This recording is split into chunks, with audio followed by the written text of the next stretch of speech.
Hi, I'm Neil. I study consumer science in my master's. I'm studying my master's degree in robotics cognition intelligence. Studying management technology in my master's. And I study mechanical engineering in the bachelor.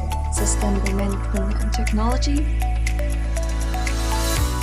You have people coming from a business background, people coming from a social science background, and then people from electrical engineering and software engineering. So everyone's really, really good in their own specific field. And I think the challenge is to bring all of that knowledge together to make a really great product that solves an actual problem, but is also at the same time a working product, and that is a viable business model as well.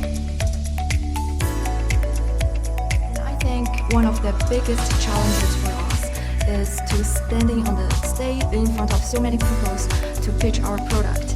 However, after the daily practice, I already feel very confident and more comfortable to standing in front of so many people and introduce them. A challenging situation that we had was when two team members had interviews in the same moment, and they both came out of these interviews with different results. And both are very passionate about, yeah, we definitely need to follow this direction, and the other was like, no, we need to go in that direction.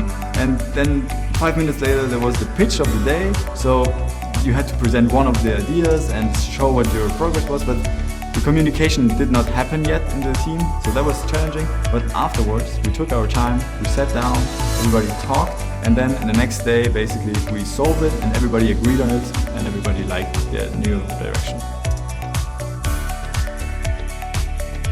I think it's like a really great opportunity, and you can see that there's some startups who even came out of this whole process.